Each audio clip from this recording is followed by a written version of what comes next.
Hey everybody, welcome to this latest edition of Snow Talk. This is Wave 3 News meteorologist Brian Good on this Thursday. Got a lot to discuss as we head to the next 7 to 10 days, so we're just going to dive right on in. First off, an update on our stats. They have not changed.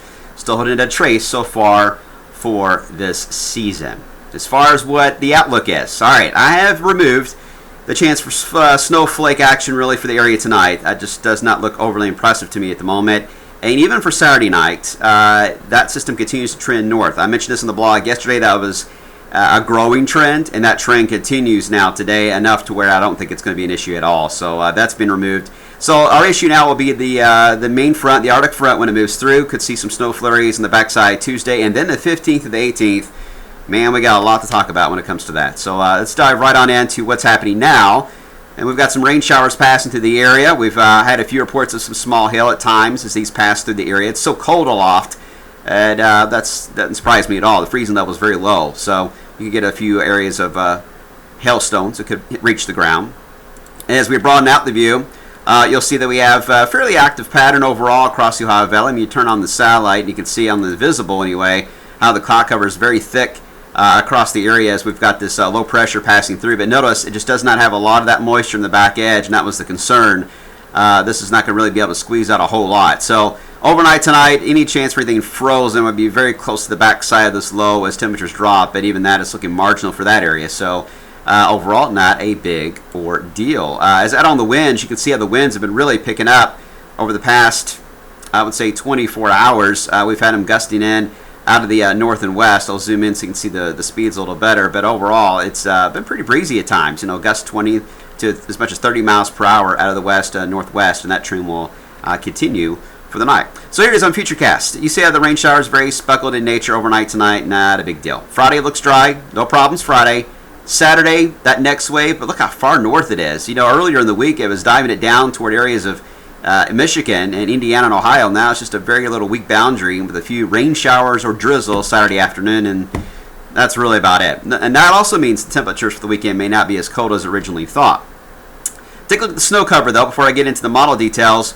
Notice we've got some light covering of snowfall now across the Great Lakes and some heavier snow in the Rockies. But more importantly, look at the northern hemisphere of Earth. How much of a snowpack we've got at the moment across the country, especially over Siberia, heading toward areas north and in the Arctic Circle region, and then Alaska, and of course Canada, and heading toward Greenland, socked in with some snow. This is one of the biggest snowpacks we've had this early in the season in several years. In fact, in some cases, depending on the data you look at, several decades since we've had snow that covers this much in the northern hemisphere. So whenever you get the polar vortex, which right now is setting up into the North Pole, it is going to get lodged loose. We talked about this with the AO, the Arctic Oscillation, going negative. It breaks the polar vortex into pieces and sends it flying around the middle latitudes, at least close to the middle latitudes.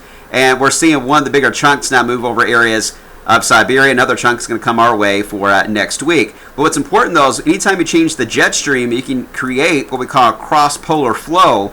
You can get that very cold air that crosses over the pole and down to the United States. And that could set up as the season goes on into the winter, and that's something to watch because this is going to be a very cold source region here with that snowpack so early on the ground. So our weather is dictated many times, but what else is happening on other parts of the world, not just within the lower 48. Now, the Arctic front, as it moves through, it will dive down across the nation in a fashion like this. Then we're going to see a low pressure develop Monday. Ahead of this low on Monday, there's going to be a strong south flow. I think we'll see temperatures easily in the 60s from Monday and maybe Tuesday. Then the low is going to track and curve northeast.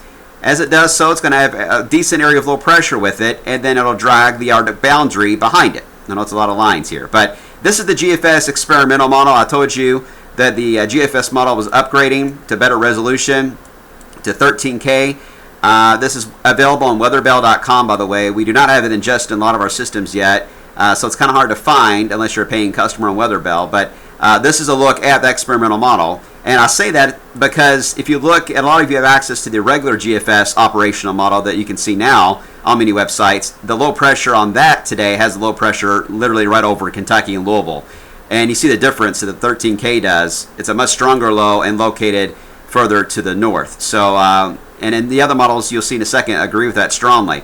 This does support the idea of a band of rain, not so much in the way of thunder. Still, even with the track, you would think, oh, this could be severe weather. But to be honest, the flow is more in this direction, not exactly directly off the Gulf.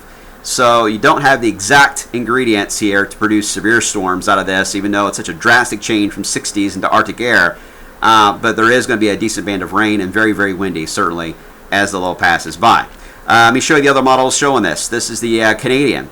It shows a low very similar over the Great Lakes, the front, Arctic front, dragged down behind it. This is the core.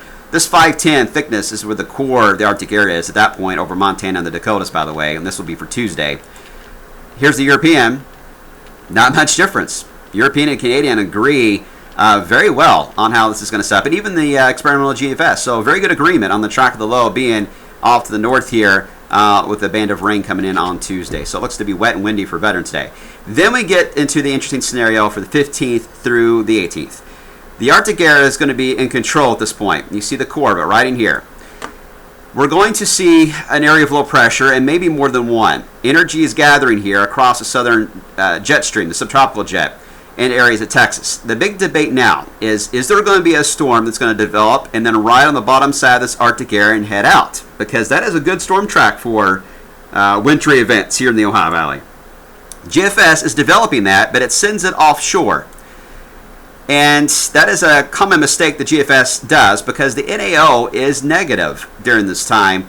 So it's not likely for the low to go too far out to sea because we're in a blocking pattern. The low should turn and head up the coast, which would then put the interesting part of the forecast in the back side of that track.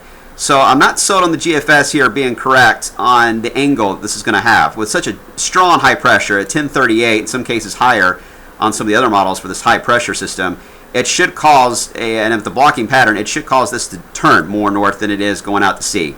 So that's an interesting scenario we're going to be watching, next, I'd say next Friday into that weekend, the 15th to the 18th time frame.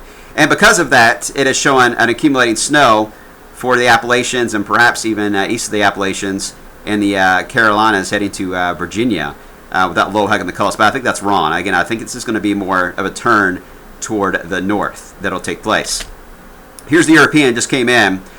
The European is sending out energy with this. Now, the problem with the European has a tendency to hold back on the main low, and it just throws out waves of energy out in advance. So we got to play this carefully here with the Euro. But it is sending out at least a wave that comes out, I would say, next Thursday into Friday that could give some snow showers and snow flurries, perhaps, in Kentucky and Tennessee. We'll watch that. But this is the main energy. And what it does with it, by the time we get into the 18th, is it really sends it to the Gulf of Mexico. And you can already see, for those of your avid winter weather watchers, you see the writing on the wall here with this. This is very cold Arctic air in the Ohio Valley and the Great Lakes. And you've got a developing storm here across the Gulf of Mexico heading in this direction. Oh boy. Yeah, that could get really interesting by that time frame. It's far out, I know, so I sound excited because I get excited anytime I see anything exciting on models. But I'm more excited in the idea that the pattern would make sense for this. To have Arctic air at play, and there's a second surge of Arctic air, by the way, a reinforcing shot during this time. That should keep the trough at play. The GFS was having a problem yesterday. It didn't see that second shot, so it was warming us up real fast by the 15th. Today, it's changing its tune because it's seen that second surge of Arctic air that does arrive and keeps this cold air in play throughout all of next week after Tuesday. So then we've got to watch the subtropical jet. We've got to watch for the idea of something developing here across the southern part of the country. And then the debate will be how much of a turn will it make and how close to the coast is going to be, because whoever's on the backside of that is likely to get snow. Is that going to be over us? Is it going to be just the Appalachians, or is this thing going to curve so much that it's going to be more of a Midwest snow event? We've seen all those scenarios before, and I'm not ruling any of those out. So right now, it remains at just a chance. I want to mention this. A lot of you have access to computer models as well to see the guidance we talk about. This is the GFS where it forecasts our highs. It's got 58 Saturday, 55 now. We were thinking 40s for a while Sunday, so we may have to agree with this for Sunday's time frame. As you head into Monday, look at the 60s that begin to show up. That looks to be quite likely. And then as you head into Tuesday, we start to see the chance here for 50s, and then we see the drop that takes place. Now, here's the problem. The guidance is showing temperatures in the 40s for highs, 46, 47.